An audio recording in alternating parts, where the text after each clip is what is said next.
Assalamualaikum warahmatullahi wabarakatuh. Salam sejahtera untuk kalian semua, para penjelajah kisah misteri.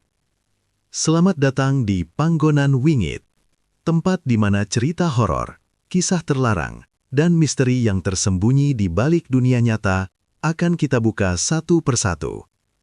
Matikan lampu, pasang headset kalian, dan pastikan tidak menonton sendirian. Karena tidak semua cerita suka untuk didengarkan. Malam ini, kita akan masuk ke sebuah kisah tentang keserakahan, perjanjian gelap, dan sesuatu yang membeku, tapi tidak pernah benar-benar mati. Siapkan diri kalian. Cerita dimulai sekarang. Raka tidak pernah membayangkan hidupnya akan berbelok sejauh ini, hanya karena sebuah lowongan kerja. 3 bulan terakhir, ia menganggur setelah pabrik tempatnya bekerja bangkrut. Tabungan habis, kontrakan menunggak, dan ibunya di kampung mulai sering menelepon menanyakan kabar dengan nada cemas yang ditahan. Lowongan itu ia temukan dari selebaran kusut di tiang listrik. Dibutuhkan teknisi malam, pabrik es kristal dan balok. Gaji tinggi, langsung kerja. Tanpa banyak pilihan, Raka datang ke alamat yang tertera. Lokasinya berada di ujung kota, melewati kawasan gudang tua dan jalan truk yang retak-retak.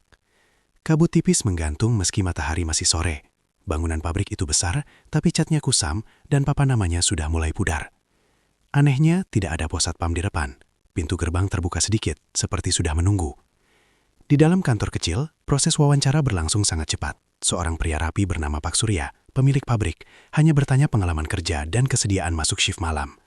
Kerja mulai jam 7 malam sampai jam 3 pagi. Bisa? Bisa, Pak. Tidak banyak bertanya? Raka sempat bingung. Maksudnya? Pak Surya tersenyum tipis. Bagus, kamu diterima. Ia bahkan tidak menawar saat Raka menyebut angka gaji yang diharapkan. Justru nominal di kontrak 2 kali lebih besar. Raka senang, tapi juga merasa ada yang janggal. Namun kebutuhan lebih keras daripada kecurigaan. Malam pertamanya dimulai dengan udara yang terasa lebih dingin dari seharusnya. Mesin-mesin pendingin berdengung berat, seperti napas panjang yang tidak pernah berhenti. Uap tipis merayap di lantai. Lampu neon memantul di genangan air, membuat bayangan tampak koyak. Para pekerja lain tidak banyak bicara. Mereka bekerja cepat, kepala menunduk, hampir tidak ada yang bercanda. Saat Raka mencoba menyapa, jawabannya hanya anggukan singkat, seolah semua orang ingin segera menyelesaikan tugas lalu pergi. Ia diperkenalkan pada mandor shift malam, Pak Wiryo.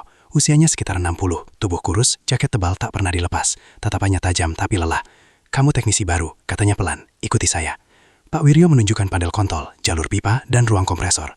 Semua normal, meski suhu terasa menusuk sampai tulang. Saat melewati sebuah pintu logam besar dengan tuas pengunci tebal, Pak Wiryo berhenti. Di atasnya tertulis, freezer utama, akses terbatas. Ini ruang inti, katanya. Semua es kristal kualitas ekspor di bus di dalam. Raka mendekat, tapi Pak Wiryo menahan lengannya. Ingat baik-baik, jangan pernah masuk ke sini sendirian, siapapun kamu, apapun alasannya. Memangnya kenapa, Pak? Takut terkunci? Raka mencoba bercanda. Pak Wiryo tidak tersenyum, karena yang bikin dingin di dalam itu bukan cuma mesin. Raka mengira itu hanya cara orang lama menakut-nakuti pegawai baru. Ia mengangguk saja. Sepanjang malam ia merasakan hal-hal kecil yang ganjil. Termometer dinding kadang turun naik tanpa sebab. Pipa bergetar padahal tidak ada aliran penuh. Dan beberapa kali ia merasa seperti ada yang berdiri di ujung lorong berkabut, namun hilang saat didekati. Menjelang tengah malam, aktivitas produksi justru meningkat. Truk datang dan pergi. Balok-balok es bening didorong keluar seperti peti kaca raksasa. Di bawah cahaya lampu, es itu tampak terlalu jernih, hampir seperti tidak terbuat dari air. Pukul 00.47, semua mesin tiba-tiba berdengung lebih keras. Lampu indikator panel kontrol berkedip merah, lalu terdengar suara panjang memekakan. Wee-oh-oh. Alarm darurat freezer utama menyala. Semua pekerja langsung berhenti bergerak. Wajah mereka pucat, bukan kaget, tapi seperti takut. Pak Wiryo menatap ke arah pintu logam itu dengan napas tertahan. Dan untuk pertama kalinya, Raka melihat tangan mandor tua itu gemetar. Alarm masih melengking saat semua orang membeku di tempat. Lampu merah di lorong berkedip pelan, memantul di lantai basah seperti kilatan darah. Raka menoleh ke panel kontrol. Indikator suhu freezer utama turun drastis, jauh di bawah batas normal. -30, gumamnya. Nggak masuk akal. Supervisor shift berlari mendekat. Tekanan kompresor inti drop. Kalau dibiarkan, seluruh balok bisa retak. Ia memandang para teknisi lain, tapi tak satu pun bergerak. Kunci siapa yang pegang? Tanya supervisor tegang. Pak Wiryo merogoh saku jaketnya dengan tangan gemetar. Belum sempat ia bicara, Raka sudah melangkah maju. Saya saja, Pak. Saya paling dekat panel jalur utamanya. Jangan! Pak Wiryo mencoba menahan, tapi supervisor keburu mengangguk. Cepat, cuma cek modul kontrol. 5 menit selesai. Kunci diserahkan. Logamnya terasa sangat dingin sampai menusuk kulit. Saat tuas pintu freezer utama diputar, terdengar bunyi desis panjang. Kabut putih tebal mengalir keluar, menyapu lantai seperti napas makhluk raksasa. Raka menarik kerah jaket dan masuk. Pintu menutup di belakangnya dengan bunyi berat. Duk. Sunyi. Dingin di dalam berbeda. Bukan sekedar suhu rendah, tapi dingin yang terasa penuh. Seolah udara membeku sampai ke suara. Dengung mesin terdengar jauh, seperti dari bawah air. Deretan balok es kristal berdiri tegak dalam rak besi. Tingginya hampir setinggi dada orang dewasa. Jernih, padat, memantulkan cahaya kebiruan. Indah sekaligus tidak nyaman dipandang terlalu lama. Napas Raka langsung memutih tebal. Sarung tangannya mulai kaku. Ia berjalan ke panel kontrol sisi dalam. Angka suhu di layar digital berkedip-kedip liar. -28, -31, -35. Sensor rusak, bisiknya. Padahal kompresor terdengar stabil, tekanan normal, tidak ada tanda kerusakan mekanis. Saat itulah ia melihatnya. Di dalam salah satu balok es paling ujung, ada bayangan gelap. Awalnya Raka mengira hanya efek pembiasan cahaya. Ia mendekat 2 langkah. Bayangan itu tidak berubah, justru semakin jelas bentuknya, seperti siluet kepala dan bahu manusia. Raka menelan ludah. Cuma ilusi optik, katanya pelan, mencoba meyakinkan diri. Ia menggeser posisi melihat dari sisi lain. Bayangan itu tetap di sana, bahkan tampak seperti posisi orang berdiri dengan kepala sedikit menunduk. Tiba-tiba termometer dinding berbunyi bip pendek. Angka turun lagi, -40 derajat Celcius. Mustahil, napas Raka mulai terasa sakit saat dihirup. Lalu terdengar suara, sangat pelan, seperti bisikan lewat pipa air. Dingin. Raka menoleh cepat. Tidak ada siapapun. Gelap. Suara itu datang dari segala arah atau dari dalam kepalanya. Ia mundur 1 langkah, sepatu keselip tipis di lantai beku. Ganti. Siapa di situ? Teriaknya, tapi suaranya terasa teredam oleh udara. Lampu di langit-langit berkedip. Sekali, 2 kali, lalu ritmenya tidak beraturan. Bayangan rak es bergerak-gerak seperti barisan orang diam. Krek. Suara retakan tajam memecah sunyi. Raka menoleh ke balok dengan siluet manusia itu. Ada garis pecah halus, dari dalam menuju permukaan, bukan dari luar. Retakan itu bercabang pelan, seperti jari-jari mencari jalan keluar. Tidak mungkin. Permukaan es berembun dari sisi dalam, membentuk noda seperti bekas telapak tangan. Raka merasakan bulu kuduknya berdiri. Dadanya sesak bukan karena dingin, tapi karena rasa dia sedang diperhatikan. Lampu padam setengah detik. Dalam gelap singkat itu, ia yakin melihat bentuk di dalam es mengangkat kepala. Lampu menyala kembali, balok tampak normal, retakan hilang. Itu sudah cukup. Raka berlari ke pintu, hampir menjatuhkan toolkit. Tangannya gemetar saat memutar tuas. Pintu terbuka, kabut menyembur keluar. Ia tersandung keluar ke lorong. Alarm sudah berhenti. Semua pekerja kembali bergerak. Terlalu normal. Supervisor melihatnya. Sudah dicek. Raka terengah. Di dalam ada bayangan orang di balok es. Suhu turun gila. Ada suara. Sensor memang kadang error. Potong supervisor datar. Sudah biasa. Bukan itu maksud saya. Beberapa pekerja menatap Raka sekilas, lalu memalingkan muka. Tidak ada yang bertanya, tidak ada yang kaget. Pak Wiryo mendekat pelan, wajahnya pucat. Kamu dengar bisikannya? Tanyanya lirih. Raka membeku. Mandor tua itu menepuk pundaknya sekali, dingin, lalu berbisik. Berarti mereka sudah tahu kamu masuk. Sejak kejadian di freezer utama, Raka tidak bisa lagi bekerja dengan tenang. Dengung mesin yang sebelumnya terasa biasa, kini seperti suara napas panjang yang mengawasi. Setiap melewati lorong dingin, ia merasa ada mata yang menatap dari balik balok-balok es. Menjelang akhir shift, saat pekerja lain mulai sibuk menyiapkan pengiriman, Pak Wiryo memberi isyarat pelan. "Ikut saya," katanya singkat. Mereka berjalan ke belakang gudang, ke ruang istirahat lama yang jarang dipakai. Lampunya redup, termos air panas tergeletak di meja besi. Pak Wiryo menutup pintu, lalu memastikan benar-benar terkunci.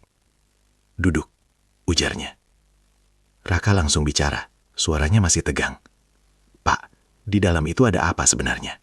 Saya lihat bayangan orang, ada suara, itu bukan halusinasi." Pak Wiryo tidak langsung menjawab. Ia menuang air panas ke gelas, tapi tangannya tampak sedikit gemetar. "Pabrik ini," katanya pelan, "dulu hampir bangkrut total." Raka mengernyit. "Maksudnya?" 10 tahun lalu, produksi mereka jelek. Es cepat retak, cepat mencair, banyak komplain. Mesin sudah diganti berkali-kali tetap gagal. Investor mau cabut. Lalu, Pak Surya pergi ke seseorang, orang pintar, dari daerah pegunungan. Pak Wiryo menatap kosong ke uap gelasnya.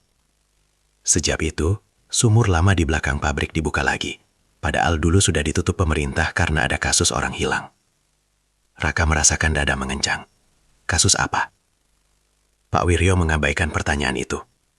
Setelah ritual pertama, kualitas es berubah drastis. Lebih jernih, lebih keras, tahan lama, pesanan meledak. "Ritual apa, Pak?" Mandor tua itu menatap langsung ke mata Raka. "Pesugihan penjaga beku." Ruangan terasa makin dingin meski tidak ada pendingin. Air di pabrik ini, lanjut Pak Wiryo, bukan sekedar air, sudah diikat. Supaya kristalnya sempurna, dibutuhkan inti, bukan bahan kimia, tapi jiwa. Raka tercekat. Jiwa manusia. Pak Wiryo mengangguk pelan. Tumbal tidak dipotong, tidak dikubur, tapi dijadikan pusat ikatan. Tubuhnya dibekukan dalam proses khusus, roh ditahan. Itu yang kamu lihat di balok. Ingatan tentang siluet di dalam es membuat perut Raka mual. Tidak mungkin. Polisi? Yang hilang kebanyakan pekerja kontrak, sopir luar kota, orang tanpa keluarga jelas. Dicatat mengundurkan diri. Selesai. Pak Wiryo berdiri, membuka laci besi berkarat di sudut ruangan. Ia mengeluarkan map tebal berdebu. Ini salinan data lama, tidak boleh ada di kantor depan. Raka membuka lembaran-lembaran itu, daftar nama, tanggal masuk, banyak yang diberi tanda merah, keluar tanpa keterangan. Jumlahnya puluhan. Rata-rata, kata Pak Wiryo, hilang setiap beberapa bulan, selalu sebelum produksi besar. Pengganti, bisik Raka. Pak Wiryo menatapnya tajam. Ya, selalu harus ada pengganti, penjaga beku tidak boleh kosong. Tapi kenapa Bapak masih kerja di sini? Tanya Raka lirih. Wajah Pak Wiryo menegang. Karena saya pernah hampir jadi pengganti, dan selamat. Sejak itu saya dipelihara, orang yang tahu rahasia tidak dibiarkan pergi jauh. Jantung Raka berdegup keras. Saya mau keluar. Besok saya berhenti. Pak Wiryo tertawa kecil tanpa humor. Kamu sudah tanda tangan kontrak kan? Iya, tapi itu bukan kontrak biasa. Raka terdiam. Coba kamu ingat, waktu tanda tangan, jempolmu ditusuk jarum kecil oleh staf administrasi dengan alasan verifikasi biometrik? Raka membeku. Ia ingat, setetes darah ditekan ke kertas. Itu cap ikatan. Kata Pak Wiryo pelan. Selama masa kontrak, kamu milik sistem di sini. Kalau saya tetap pergi? Mandor tua itu menjawab lirih, hampir seperti bisikan. Biasanya, mereka dipanggil lewat cara lain. Dari kejauhan, terdengar bunyi logam freezer utama berbunyi sekali. Klang. Seperti ada sesuatu di dalam yang baru saja mengetuk. Sejak percakapan dengan Pak Wiryo, kepala Raka terasa penuh. Setiap dengung mesin kini seperti peringatan. Ia mencoba bersikap normal, tapi matanya mulai memperhatikan hal-hal yang sebelumnya tak terlihat. Kamera yang menghadap lorong freezer, pintu-pintu kecil tanpa label, dan pekerja lama yang selalu menghindari area tertentu. Malam berikutnya, Raka sengaja datang lebih awal. Kantor administrasi masih sepi, hanya lampu depan yang menyala. Ia ingat map arsip lama milik Pak Wiryo, dan rasa penasarannya mengalahkan takut. Ruang arsip berada di samping kantor HR. Pintunya tidak dikunci, hanya ditutup rapat. Di dalam, rak besi berderet penuh map dan kotak dokumen. Bau kertas lembab bercampur dingin AC menusuk hidung. Raka menyalakan lampu kecil dan mulai mencari data pekerja lama. Ia menemukan box bertuliskan, data shift malam 10 tahun. Isinya daftar nama, fotokopi KTP, kontrak kerja. Semakin lama ia membuka lembaran, semakin tidak nyaman perasaannya. Banyak nama diberi garis tebal merah. Di kolom status hanya tertulis, selesai atau keluar, tanpa tanda tangan pengunduran diri, tanpa tanggal akhir jelas. Beberapa map bahkan kosong, hanya sampul dan nama. Ini bukan data orang resign, gumamnya. Ia memotret beberapa halaman dengan ponsel. Hampir semua nama yang dicoret berasal dari shift malam dan bagian teknis freezer. Saat sedang membuka map lain, ia menemukan lembar jadwal lama yang distempel berbeda. Cap lingkaran biru dengan tulisan kecil, zona merah produksi inti. Ada daftar nama petugas tiap periode. Jari Raka berhenti. Namanya ada di lembar paling baru. Raka, teknisi inti, zona merah. Tenggorokannya kering. Tiba-tiba lampu ruangan berkedip sekali. Ponselnya kehilangan sinyal. Layar hanya menunjukkan tulisan no service. Dari lorong terdengar langkah lewat, pelan, lalu berhenti tepat di depan pintu arsip. Raka menahan napas. Tidak ada yang masuk. Setelah beberapa detik sunyi, langkah itu menjauh. Ia cepat menutup box dan keluar. Rasa takutnya berubah jadi dorongan mencari bukti lebih jelas. Saat shift berjalan, ia mendekati ruang monitor CCTV. Operatornya sedang keluar merokok. Hal yang jarang terjadi bersamaan dengan jam sibuk. Di layar monitor, kamera area gudang dan jalur truk normal. tapi kotak tampilan untuk freezer utama hanya hitam. Status, signal loss. Raka membuka rekaman arsip digital. Ia memutar 3 malam terakhir. Aneh. Setiap rekaman dari jam 0.30 sampai 1.15 selalu rusak. Penuh noise, lalu lompat waktu. Jam alarm itu, bisiknya. Ia cek hari-hari sebelumnya. Polanya sama, selalu rusak di jam yang mirip. Bukan kebetulan. Tiba-tiba layar menyala statis. Dalam noise sepersekian detik, muncul frame tunggal. Lorong freezer dengan pintu terbuka. Dan ada bayangan berdiri di tengah kabut. Bukan pantulan, bentuknya tegak. Monitor langsung kembali hitam. Operator masuk lagi sambil menguap. Lagi error ya? Biasa, area situ memang gangguan terus. Sejak kapan? Tanya Raka. Sejak dulu, jawabnya enteng. Menjelang tengah malam, Raka mengikuti jalur pipa air baku di belakang pabrik, area yang jarang dilewati pekerja. Tangki silinder besar berdiri seperti menara gelap. Uap tipis keluar dari katupnya, anehnya tidak membeku meski suhu sekitar rendah. Di balik tangki, ada pintu besi kecil setengah tertutup kerak dan karat seolah lama tak dipakai. Raka menyenter ke dalam. Ada ruangan sempit dengan lantai semen. Di tengahnya terdapat lingkaran ukiran di lantai, dipenuhi simbol aneh seperti gabungan huruf Jawa kuno dan bentuk kristal. Di sudut, ada meja batu dengan mangkuk logam berkarat. Noda coklat gelap mengering di permukaannya. Dindingnya dipenuhi coretan simbol berulang, pola yang mirip retakan es. Udara di ruangan itu hangat, bertolak belakang dengan seluruh area pabrik. Saat Raka melangkah masuk, ponselnya tiba-tiba berbunyi sendiri. Notifikasi kalender yang tidak pernah ia buat. Shift inti, malam panen, 3 hari lagi. Layar langsung mati. Dari arah pipa, terdengar suara ketukan pelan. Tok, tok, tok. Seperti ada sesuatu dari dalam aliran air yang mencoba keluar. Raka mundur perlahan, dadanya berdegup keras. Sekarang ia tidak ragu lagi. Ini bukan sekadar pabrik. Dan namanya sudah masuk daftar giliran. Sejak menemukan ruang simbol di balik tangki, Raka tidak bisa menghilangkan satu pertanyaan dari kepalanya. Kalau bukan dari PDAM, sebenarnya dari mana air pabrik ini berasal? Jawabannya datang tidak sengaja. Saat jam istirahat, ia duduk di dekat area filtrasi. Di sana ada papan alur distribusi air, peta pipa seluruh pabrik. Jalur utama tidak terhubung ke jaringan kota, melainkan ke titik bertanda sumur inti, akses terbatas. Tidak ada nomor izin, tidak ada kode utilitas. Hanya simbol lingkaran dengan tanda kristal di tengahnya, sama seperti simbol di ruang ritual. Kamu juga lihat peta itu ya? Raka menoleh. Seorang operator muda bernama Denny berdiri di belakangnya. Sudah 2 kali mereka satu tim, dan Denny satu-satunya yang masih mau mengobrol normal. Itu bukan jalur PDAM, tanya Raka. Denny terkekeh kecil, tapi matanya tidak ikut tertawa. Katanya sih sumur bor lama, sudah ada sebelum pabrik berdiri. Masih dipakai. Justru itu sumur utamanya. Sumur aktif kok tidak ada izinnya? Denny mendekat dan menurunkan suara. Karena sumurnya pernah ditutup paksa. Ada kejadian dulu. Katanya ada orang hilang waktu proyek pengeboran. Raka menatapnya. Orang hilang lagi. Denny mengangkat bahu. Cerita lama. Tapi kamu teknisi zona merah kan sekarang? Raka terdiam. Kamu tahu dari mana? Jaduanmu beda warna di sistem. Denny menelan ludah. Biasanya yang masuk situ nggak lama. Malam itu, rasa takut berubah jadi keputusan nekat. Raka mengajak Denny mengecek langsung ruang pompa sumur inti yang berada di belakang bangunan produksi, di bawah lantai beton lama. Kita cuma lihat, kata Raka. Nggak lebih. Denny ragu, tapi akhirnya ikut. Mereka turun lewat tangga besi sempit ke ruang pompa bawah tanah. Suaranya berbeda dari ruang mesin lain. Di sini tidak ada dengung keras, hanya bunyi getar pelan seperti detak jantung. Lampu bohlam tunggal menggantung, dindingnya lembab. Pipa besar masuk dari tanah lalu bercabang ke sistem filtrasi. Di tengah ruangan ada tutup sumur besi bulat, dilas setengah permanen, tapi jelas pernah dibuka berulang kali. Ini harusnya dingin, kata Denny, tapi ia menyentuh pipa utama. Refleks tangannya tersentak, hangat. Raka ikut menyentuh.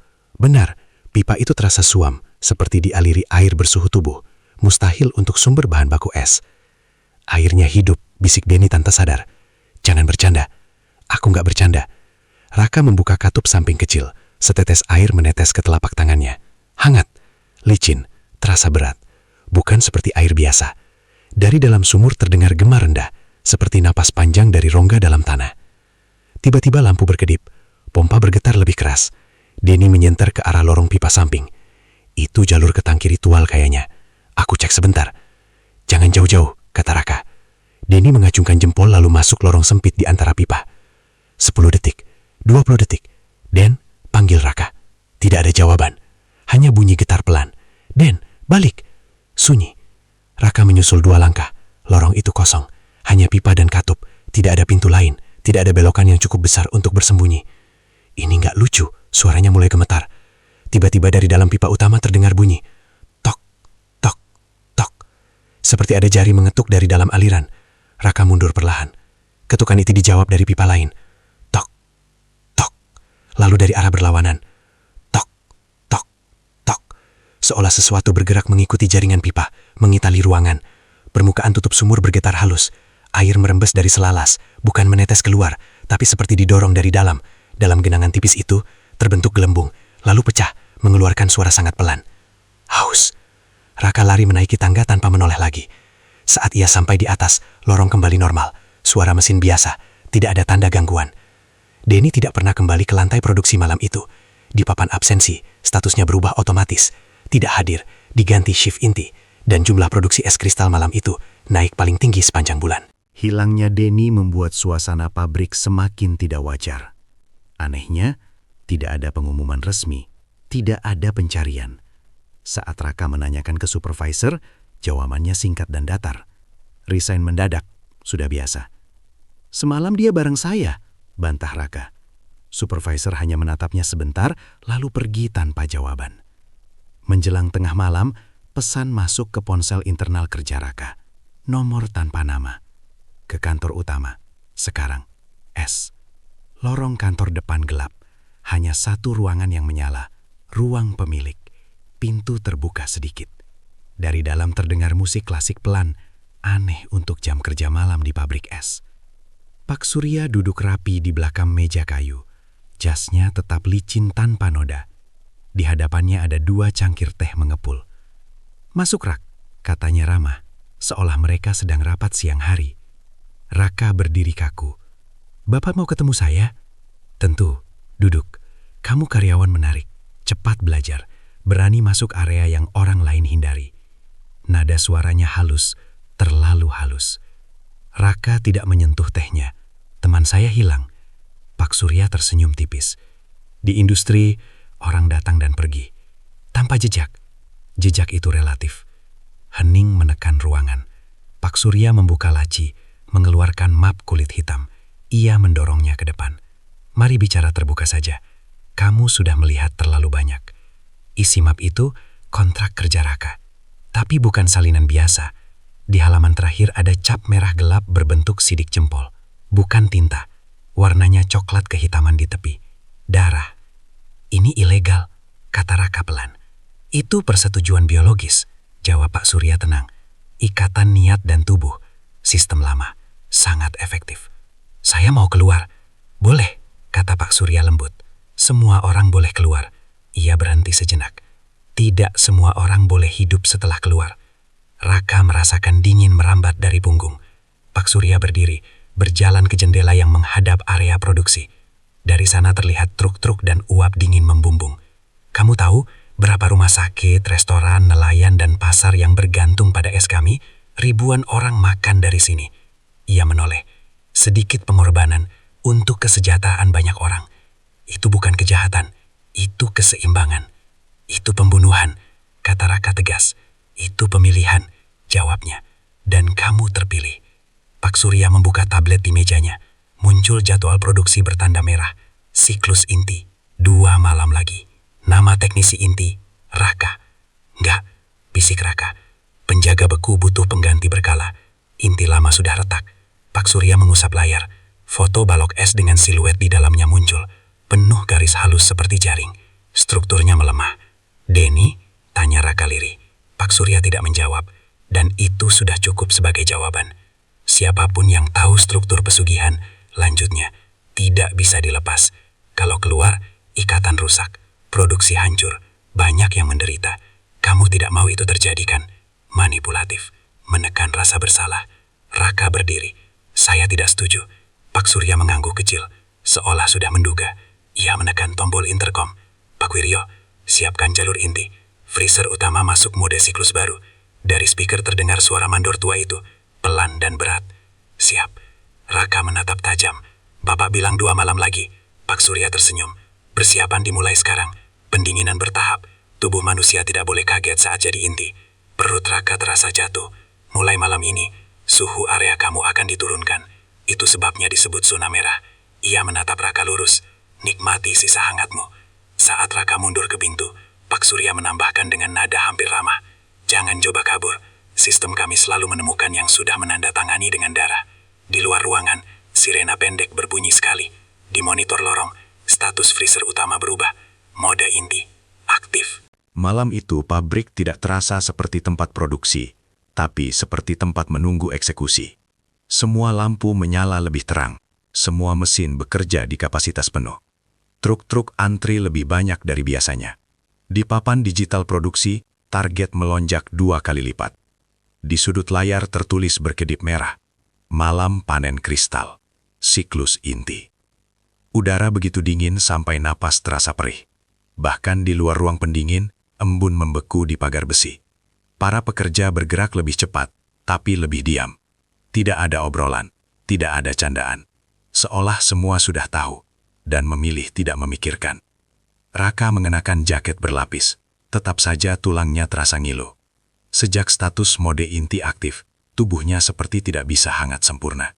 Ujung jarinya pucat kebiruan. Pak Wiryo lewat di sampingnya tanpa menoleh, tapi berbisik sangat pelan. Jam 1 tepat. Siap lari kalau saya bilang. Raka menahan napas. Jadi mandor tua itu benar-benar akan membantu. Pukul 00.55, sirena pendek berbunyi 3 kali. Jalur produksi inti dibuka. Balok-balok es kristal kualitas tertinggi mulai keluar dari jalur khusus. Lebih jernih dari sebelumnya. Tapi kini tampak. Berasap dari dalam. Freezer utama dibuka penuh. Kabut tebal mengalir sampai lorong. Dan lalu, suara itu muncul lagi. Bisikan. Banyak. Bertumpuk. Bukan satu suara, tapi puluhan. Dingin. Gelap. Bangun. Balok-balok es di rak bergetah halus. Dari dalam, muncul guratan seperti embun, membentuk pola wajah. Telapak tangan, mulut yang terbuka tanpa suara.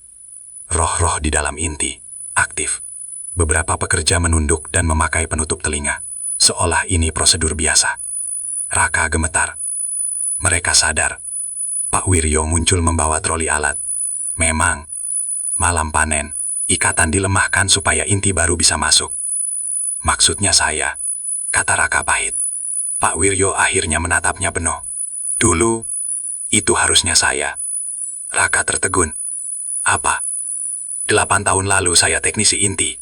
Sudah masuk tahap pendinginan. Ia membuka sarung tangan.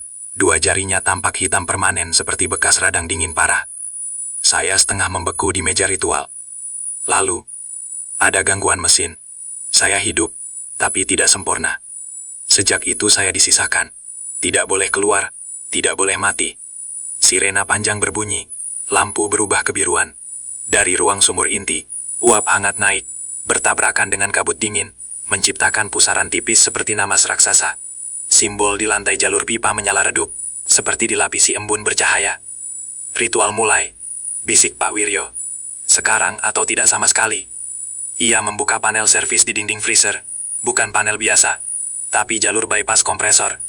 Saya tidak bisa menghancurkan sistem, katanya, tapi saya bisa membuatnya tidak stabil. Raka langsung paham. Sabotase. Pak Wiryo memasang alat penggancal tekanan dan memutar katup cadangan berlawanan arah prosedur. Jarum gauge naik turun liar. Kalau suhu naik terlalu cepat, inti lama pecah sebelum pengikat baru bisa masuk. Katanya, ikatan putus. Risikonya, semua kristal retak, produksi hancur, dan mereka. Ia melirik balok-balok es. Lepas. Dari dalam balok terdekat, terdengar benturan keras. Duk. Seperti kepalan tangan dari dalam. Raka membantu menarik tuas darurat sekunder. Alarm teknis berbunyi. Berbeda dari alarm produksi. Lebih tajam. Di ruang utama, Pak Surya berteriak marah ke radio. Tekanan tidak sinkron. Siapa sentuh jalur inti? Terlambat. Suhu yang tadi jatuh ekstrem kini melonjak cepat, lalu turun lagi secara brutal. Tegangan kristal tidak sanggup menahan perubahan mendadak. Retakan pertama muncul, tipis, di satu balok. Lalu yang kedua, lalu puluhan. Suara pecahnya menebar seperti rentetan tembakan kaca. Krak, krek, krak.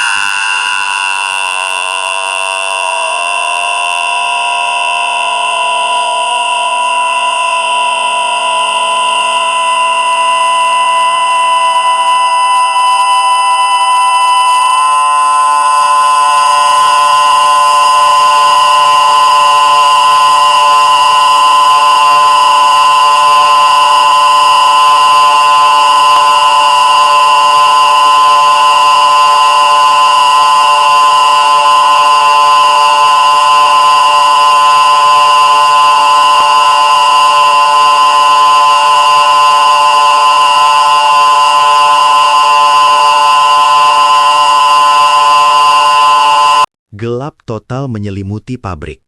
Hanya suara retakan dan jeritan tak kasat mata yang memenuhi udara. Kabut putih menyembur dari freezer utama, seperti asap dari mulut bumi. Raka berlari bersama Pak Wiryo menyusuri lorong, sementara di belakang mereka terdengar bunyi balok es runtuh satu persatu. Dari dalam kabut, bayangan-bayangan manusia berjalan terpincang, transparan, membeku, dengan mata kosong berembun. Roh-roh yang selama ini terikat di inti kristal kini terlepas. Suhu naik turun liar, pipa-pipa menjerit, katup meledak. "Ke ruang sumur," teriak Pak Wiryo. "Kalau mau benar-benar putus, ikatannya harus dibalik dari sumber air." Mereka turun ke ruang pompa. Tutup sumur bergetar keras, lasnya sudah retak. Air hangat meluap dari celah, mengeluarkan uap seperti napas panjang. Simbol di lantai ruang kecil belakang tangki kini menyala terang kebiruan. Pak Wiryo mengambil kotak kayu dari balik panel lama. Di dalamnya ada garam kasar, serbuk hitam, dan kain bertuliskan aksara kuno. "Ini yang dulu dipakai mengikat," katanya. "Bisa juga dipakai melepas, tapi risikonya besar." "Besar bagaimana?" tanya Raka. "Yang memutus ikatan, bisa jadi pengganti terakhir." Langkah kaki terdengar dari tangga atas. Pak Surya muncul dengan senter dan 2 petugas keamanan. Wajahnya tak lagi tenang. "Kalian merusak keseimbangan," katanya dingin. "Kalian tidak tahu dampaknya." "Justru saya tahu," jawab Pak Wiryo. "Saya hampir jadi inti." Pak Surya mengangkat radio. "Aktifkan pendingin cadangan. Bekukan sumur sekarang." Pipa sekunder menyalak. Dingin ekstrim dialirkan langsung ke jalur inti. Uap hangat dan kabut beku bertabrakan, menciptakan pusaran liar di atas tutup sumur. "Sekarang Rak!" teriak Pak Wiryo. Dengan tangan gemetar, Raka menaburkan garam dan serbuk hitam mengikuti lingkar simbol. Air yang merembes langsung mendesis. Suara dari dalam sumur berubah, dari bisikan menjadi raungan tertahan. "Singap, jangan tutup." Tanah bergetar. Pak Wiryo melilitkan kain aksara ke katup utama, lalu memutar tuas berlawanan arah aliran. Jarum tekanan melonjak ke batas merah. Pak Surya berteriak marah dan menerjang, tapi ledakan uap mendorong semua orang mundur. Katup patah. Pipa pecah, percikan es dan air menghantam dinding. Di atas, mesin pendingin utama korslet, api menyambar panel. Dalam hitungan detik, jalur kabel terbakar berantai. Sirine kebakaran meraung. "Keluar!" teriak Pak Wiryo. Mereka berlari keluar bangunan saat api mulai merambat atap gudang. Truk-truk ditinggal, pekerja kocar-kacir, freezer utama meledak dari tekanan, menyemburkan pecahan es seperti hujan kaca. Raka terjatuh di halaman, napasnya memburu. Dari pintu samping, Pak Wiryo tidak pernah keluar. Di tengah kobaran, Raka melihat sosoknya berdiri di ambang kabut, lalu menghilang tertelan uap putih. Sumur inti runtuh ke dalam, seperti ditarik dari bawah. Api memakan pabrik sampai tinggal rangka hitam. 3 bulan kemudian. Berita menyebut kebakaran karena kegagalan sistem pendingin. Tidak ada pembahasan soal orang hilang. Kasus ditutup. Raka selamat, tapi tidak benar-benar pulih. Suhu tubuhnya selalu rendah. Dokter bingung. Telapak tangannya sering berembun dingin. Air minum di gelasnya kadang membentuk kristal tipis meski di suhu ruang. Ia berhenti bekerja di industri pendingin. Suatu siang di minimarket, ia berhenti di depan lemari es. Ada produk baru. Es kristal Nusa Beku, super jernih. Logo perusahaannya berbeda, tapi bentuk kristalnya sama persis. Tangan Raka gemetar saat mengambil satu balok kecil transparan dalam kemasan. Terlalu jernih. Di dalamnya ada bayangan samar. Ia mendekatkan ke lampu. Siluet wajah terlihat di pusat kristal, membeku, mata terbuka. Wajah itu mirip dirinya. Dari dalam es, retakan halus membentuk embun seperti tulisan. Siklus tidak pernah selesai. Dari arah lemari pendingin terdengar bunyi pelan. Tok, tok, tok. Terima kasih sudah mengikuti kisah pesugihan pabrik es kristal dan balok sampai akhir. Ingat, tidak semua yang terlihat jernih itu suci, dan tidak semua yang terasa dingin itu tidak hidup. Jika suatu saat kalian melihat sesuatu yang terlalu sempurna, mungkin ada harga yang dibayar di baliknya. Like videonya, subscribe channel Panggonan Wingit, dan tulis di kolom komentar bagian mana yang paling bikin kalian merinding dan cerita apa yang ingin kalian dengar berikutnya. Sampai jumpa di kisah Wingit selanjutnya. Wassalamualaikum warahmatullahi wabarakatuh.